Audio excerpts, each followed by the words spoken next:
मुश्किल से 2 लोटे पानी शरीर पर डाल पाई होगी कि बाहर से मुन्ना ने आवाज़ दी, अम्मा मैं निकल रहा हूँ। वे तो एकदम हकबका गईं। तो क्या उसके निकलने का समय हो गया और उन्हें किसी ने बताया भी नहीं?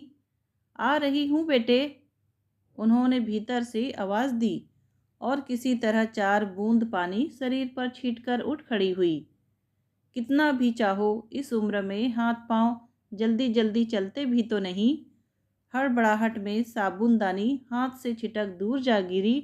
तौलिया बाल्टी में जा पड़ा। किसी तरह कपड़े फंसाकर बाहर निकली तो याद आया कि चश्मा तो बाथरूम की खिड़की में ही छूट गया है। उसे लेने दोबारा जाना पड़ा। लौटी तो बुरी तरह हाँफ रही थी। अपनी धड़कनों की आवाज़ जब कुछ सामान्य हुई तो उन्हें एहसास हुआ कि घर में एकदम सन्नाटा है। सुबह से तो एकदम हड़बोंग मची हुई थी। जगदीश, उन्होंने रसोइये को आवाज़ दी, सब लोग कहाँ चले गए? हवाई अड्डे गए हैं ना जी। सुनकर वे तो स्तब्ध रह गई। क्या 5 मिनट रुक नहीं सकते थे? नहाने ही तो गई थी, कोई समाधि में तो नहीं बैठी थी। ऐसा भी नहीं है कि नई नवेलियों की तरह घंटों उबटन मलती हो। बस गई और आई, पर किसी से उतना सब्र भी नहीं हुआ। उन्हें तो रोना आ गया। सुबह से पीछे पड़ी थी कि नहाने को पानी दे दो, पर किसी ने सुना ही नहीं। संस्कार कह लो कि वहम कह लो, पर वे चाहती हैं कि अगर कोई यात्रा पर जा रहा हो तो घर भर को उससे पहले नहा लेना चाहिए।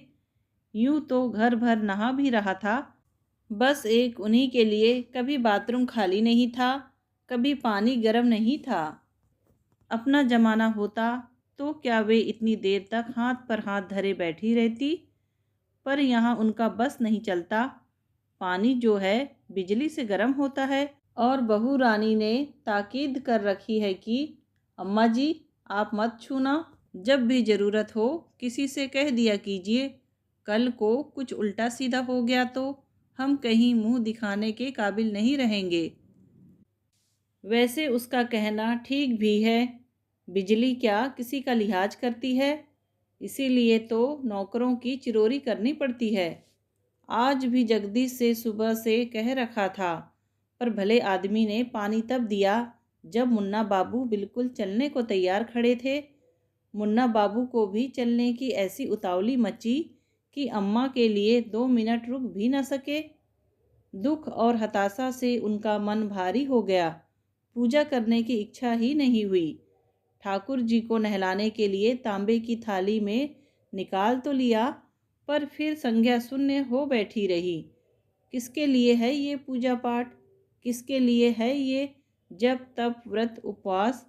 अपना कौन है जिसके लिए भगवान के आगे हाथ जोड़े, नाक रगड़े? सब बेकार है।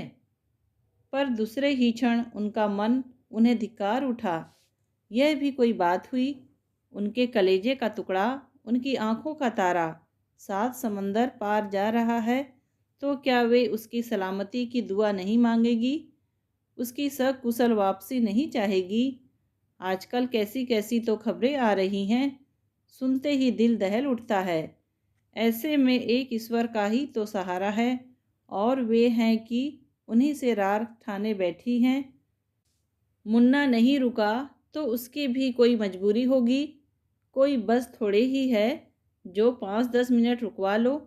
हवाई जहाज़ का मामला है, वहाँ तो समय से पहुँचना ही पड़ता है। वैसे बेचारा माँ की कितनी कद्र करता है, कितनी पूछ परख करता है। बिना मिले दफ्तर भी नहीं जाता। रोज़ रात को सोने से पहले 5-10 मिनट पास आकर बैठेगा, कुछ पढ़कर सुनाएगा, सिर दबा देगा या पैरों पर बाम मल देगा।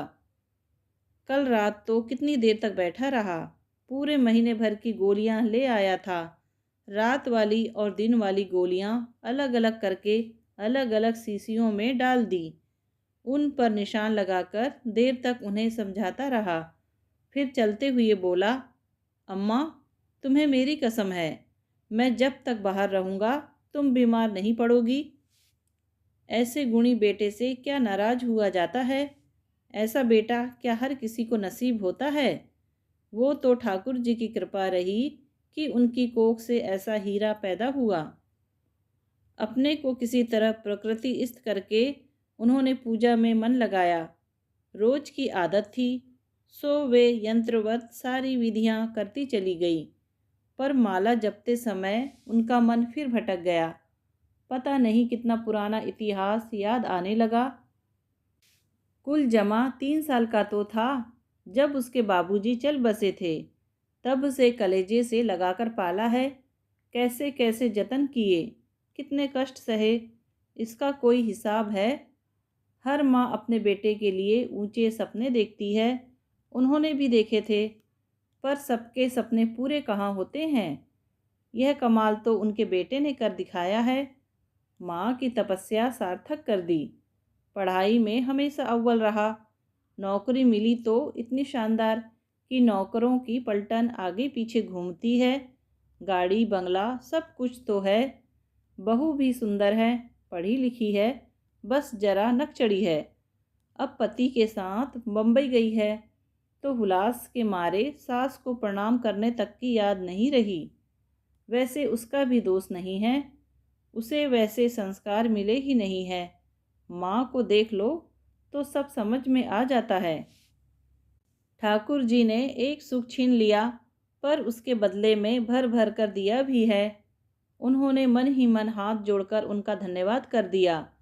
तभी गाड़ियों की आवाज़ से उनकी विचार श्रृंखला टूटी। लोग बाग शायद लौट आए थे। बहू की माँ और भाई धड़धड़ाते हुए पूजा घर तक चले आए।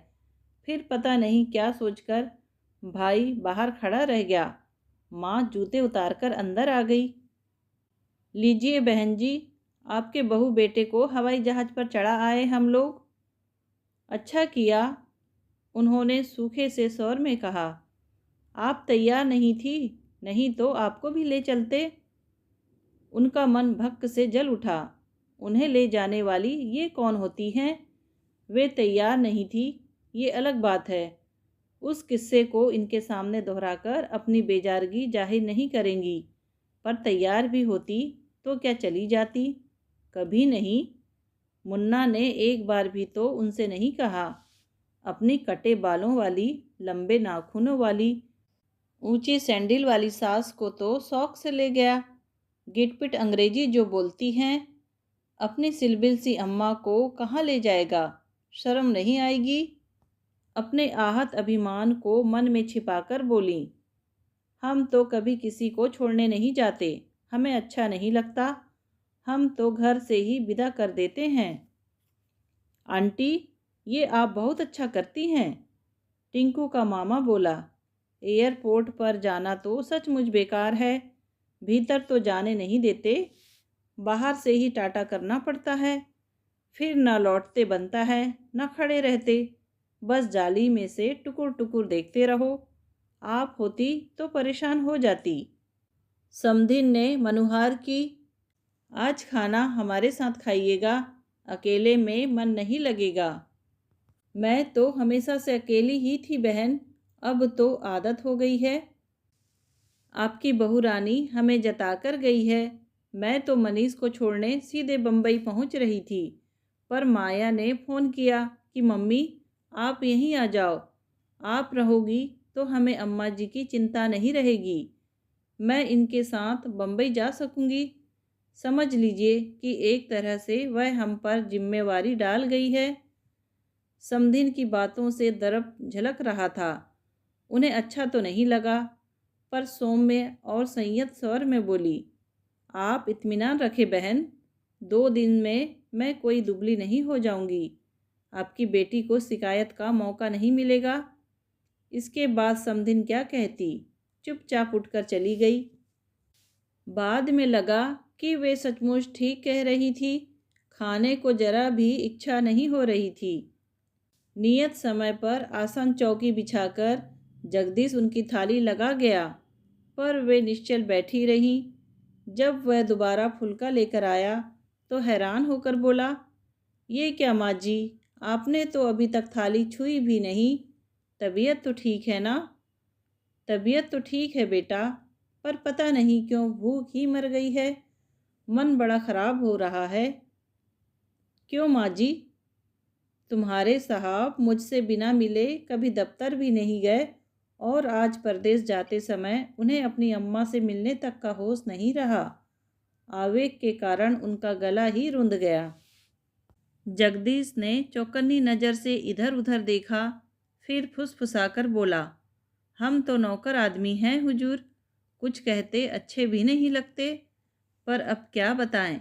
साहब तो बड़ी देर तक आपके कमरे में इंतज़ार करते रहे, पर माँ बेटी ने ऐसी चिल्लपो मचाई कि क्या बताएं। बोली, क्या एक दिन नहाना धोना देर से हो नहीं सकता? आदमी को समय देखकर चलना चाहिए, बस अपनी पड़ी रहती है, दूसरों की तो कुछ परवाह ही नहीं है। साहब को यह सब शायद अच्छा नहीं लगा, चुपचाप जाकर गाड़ी में बैठ गए। इस आख्यान के बाद तो सामने रखा खाना जहर लगने लगा, पर सोचा कि नहीं खाएगी तो ये प्राणी दुखी भी होगा और डांट भी खाएगा। अन्न देवता का अपमान होगा सो अलग, इसलिए पहली परस खाकर उठाई। पूरा दिन उन्होंने कमरे में ही गुजार दिया। बहू का भाई कोई फिल्म ले आया था, सारा घर उसी शोर में डूबा रहा, पूरा अमला उसी को देखने में मगन था। उन्हें चाय भी 6 बजे के बाद नसीब हुई, पर उन्होंने कोई शिकायत नहीं की। शाम को थोड़ा सा लॉन में टहल ली, संजा बाती की और फिर कमरे में आ गई। रात का खाना उन्होंने एक अरसे से छोड़ रखा है, फल फूल लेती हैं, आज उसके लिए भी मना कर दिया। समधिन ने 2-1 बार संवाद साधने की कोशिश की, पर दोनों की दुनिया इतनी अलग है कि पटरी बैठना मुश्किल था। 10 बजे माला लेकर वे बिस्तर पर आ गई। यह उनका रोज का नियम है। नींद को मनाने से तो अच्छा है राम का नाम ले लिया जाए, थक कर मन अपने आप निढाल हो जाता है। वे नाम स्मरण में तल्लीन थी कि जगदीश आकर फ़ोन पकड़ा गया। साहब बात करेंगे? ये फ़ोन आजकल अच्छा चल गया है, कहीं भी पकड़ा दो। कांपते हाथों से उन्होंने कानों पर लगाया। उधर से आवाज़ आई, अम्मा, मैं मुन्ना बोल रहा हूँ। कहो बेटे, कैसे फ़ोन किया? उन्होंने सपाट स्वर में पूछा। सुबह तुम्हारा आशीर्वाद नहीं ले पाया था ना? आशीर्वाद तो बेटा मेरा हमेशा तुम्हारे साथ है, तुम फ़ोन ना भी करते तो कोई फ़र्क नहीं पड़ता। हाँ, सुबह अगर 5-10 मिनट रुक जाते तो अच्छा लगता, या मुझे ही अगर पता होता कि तुम्हारा समय हो गया है तो मैं बाद में नहा लेती, पर किसी ने बताया भी नहीं। ओफ़ो अम्मा, इतनी सी बात पर कोई रोता है भला? मुन्ना ने टोका तो उन्हें भान हुआ कि बात करते करते वे रो पड़ी हैं, बाकायदा सुबक रही है। सुबह से जो रुलाई कलेजे में जम गई थी, बेटे की आवाज़ सुनते ही उमड़ पड़ी है। अम्मा, सुन रही हो ना? हाँ बोलो, उन्होंने घुटी सी आवाज़ में कहा। मैं कोई 1-2 साल के लिए थोड़े ही जा रहा हूँ, जो तुम इतना परेशान हो रही हो। महीने भर की बात है, और माया तो परसों ही लौट आएगी। तुम कब निकल रहे हो? सुबह 4 बजे की फ़्लाइट है, वहाँ पहुँचकर फिर फ़ोन करूँगा। जब भी समय मिलेगा फ़ोन करता रहूँगा। इस बीच तुम अपना ख्याल रखना, लापरवाही बिल्कुल नहीं करना, दवाइयाँ समय पर लेना। तबीयत ज़रा भी गड़बड़ लगे तो माया से कहना, वह फ़ौरन डॉक्टर को बुलवा देंगी। संकोच करने की कोई ज़रूरत नहीं है, यह तुम्हारा घर है अम्मा, तुम्हारे बेटे का घर है, तुम मालकिन हो इस घर की, समझ रही हो ना? वे सब समझ रही थी, यह भी जान गई थी कि बहू आसपास नहीं है, तभी तो इतना खुलकर बोल रहा है। उन्हें अच्छा लगा, मन एकदम हल्का हो गया। अच्छा हुआ जो जाने से पहले उससे बात हो गई, नहीं तो यह कसक महीने भर तक मन में लिए लिए वे तो पागल हो जाती। मुन्ना के शब्द कानों में गूंज रहे थे, अम्मा, ये तुम्हारा घर है, तुम मालकिन हो इस घर की। वे शान से उठकर बाहर आई। माँ बेटा टीवी से चिपके हुए थे। आप लोगों ने भोजन कर लिया? कब से? मैंने सोचा पता तो कर लूं, बहू रानी घर में नहीं है तो यह मेरा ही फर्ज बनता है ना। तभी जगदीश दूध के 2 गिलास लेकर कमरे में दाखिल हुआ। गिलास थामकर दोनों ने संकोच से उनकी ओर देखा। समधिन बोली, जगदीश, अम्मा जी पीती हों तो इनके लिए भी 1 गिलास बना दो। इससे पहले कि जगदीश उनसे पूछता, उन्होंने समधिन की आंखों में गहरे झांकते हुए कहा, आप परेशान ना हो बहन, ये मेरा घर है। जिस चीज़ की ज़रूरत होगी मैं खुद मांग लूँगी, आप इत्मीनान रखें। और बड़े सधे हुए कदमों से अपने कमरे की ओर लौट गई। दोस्तों, कहानी सुनने के लिए आपका धन्यवाद। कहानी पसंद आई हो तो प्लीज़ लाइक, शेयर और सब्सक्राइब ज़रूर कीजिए।